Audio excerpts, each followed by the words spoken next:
distinguished speaker on the dais, august gathering, ladies and gentlemen. The keynote and the anchor speaker is out. My kudos and regards to Secretary GOI, Anil Swarupji, and he has been I have been also an ardent follower of his speeches. Ladies and gentlemen, it's my pleasure to be at this inaugural India PSU Forum IT 2017. We should feel elated that to be a part of public sector undertaking who is responsible for the contribution for the major share of growth in the Indian economy. Coming under one roof, we should really be proud of our presence in having a major share in boosting the Indian economy. The moment you decide to express your creative potential, you have already stepped into a threshold of innovations. Yes, there is a spirit of innovating new strategies which my fellow speaker have already spoken about. As the famous English saying goes on, magnate and philanthropist Sir Richard Branson said, "Every risk is worth taking as long as it is good for cause and contribute to a good life." Let's unite to shape the future of Indian economy through public sector. Our Indian economy has grown 1,444 times from 94 billion to 136 trillion in the last 7 decades. And public sector, which has played a critical role since independence, has provided continuous momentum to the growth story, laying around industrial and infrastructural foundation, and has helped in attaining technological progress to place India among the fastest growing global economy. Traversing this journey, public sector has faced many tribulations. Despite this, the sector has showed remarkable resilience and adaptability, proved its mettle in successfully countering rising competition in global market, and has provided the needed stability the country during the economic slowdown and downturn. Impressive performance of PSUs can be judged from the fact that last 4 years, which has earned net profit of over 1 lakh crore every year, contributing 2 lakh crore to the exchequer every year from financial year 14 to 16. CPSEs registered a turnover of 19,95,716 crore during financial year 16, which is 13.66% of the GDP. Humongous steps in contributing towards the country's economy. Total investment of 320 PSUs, of which 244 operates, is 11,71,844 crore. That is 34 lakhs employees in financial year 16. That itself encounters a huge manpower in the social sector and the government sector. During the last decade, PSU has contributed to exchequer 17.87 lakh crore, which is 1.5 times the investment in these enterprises. They have paid 4.34 lakhs crores as dividend, out of which 2.83 crore has gone into the government exchequer only. Public sector is no longer the public sector of yesteryears.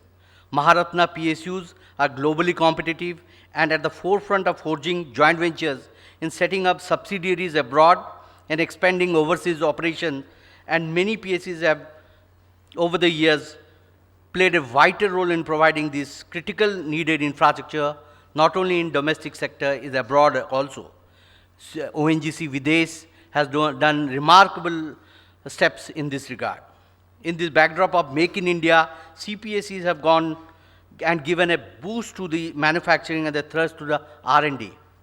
We ourselves has implemented it. There has been initiative, strategic and innovative approaches towards digitization by adapting IT technology, e-auction, e-tendering and procurement, e-recruitment portal, complaint resolution mechanism, helping PSE bring in more transparency as compared to private sector. Despite all this, it has become a fashion to spread belief that private sector does better than public sector. No private sector could have ever built the kind of railway network this country has, be it in pre or post-independence era. The Indian Railway has done it and proved it. But there are some challenges which need to be addressed on a war footing to ensure the PSU perform to its full potential as owners and public sector captains and leaders. The main concern of the government should be that PSU operate and function in a transparent and ethical manner and achieve their set goals, complying with the statutory regulations, and also earn profit besides fulfilling the laid down commitment, including the CSR endeavors. As far as compliances management is concerned, PSE has adopted the constructive mechanism to ensure greater conformity and rising standard of corporate governance. The compliance and the several rules and regulations under parliamentary and government control has been best demonstrated by the PSEs. They have accountability to other authorities like 3Cs, CAG, CVG, CVC, and the MOU system, the RTI Act, mechanism required in Companies Act. Over 100 PSEs have gone an extra mile in signing integrity pact within Transparency International. All these measures, through very beneficial, at times have undermined our performance as PSEs vis-a-vis the private sector. There is therefore a need of convergence of all these heterogeneous regulatory mechanisms to a single platform to ease of business and fair competition with the private sector. Corporate social responsibility is an important aspect of corporate governance. PSEs has set up a twin objective: economic development and social justice, have given high priority to the ideas of CSR. Even after liberalization, the emphasis on CSR has been continued and been doing fruitful result. According to Prime database, recently, financial year 16, 920 companies spent 8,345 crores towards CSR. Among them, 47 PSE has spent 2,936 crore, which is almost 36% of the total. Succession planning is an area of challenge which involves capacity and skill building, motivation, retaining talent of the employees in the PSEs. To fill up the gap and build up the knowledge of various levels in the organization, it should be an ongoing process to build up board members and senior manager to critically sustain the PSE and encounter the competitive growth.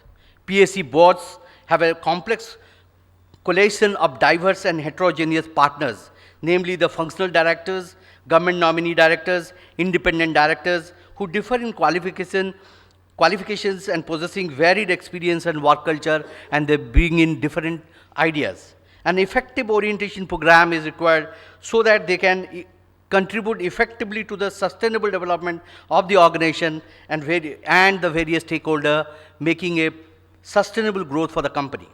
The succession planning and the grooming of dynamic leaders for top management and strategic position is another challenging job in PSE. And to accelerate the process, there is a need to develop a cadre of potential candidate or professional executive within the PSE, as one of my fellow speakers have already indicated. We need to opt for the new reforms and re-engineer the initial organization, as Mr. Goenka has said. With time and with the technology, we have to keep pace.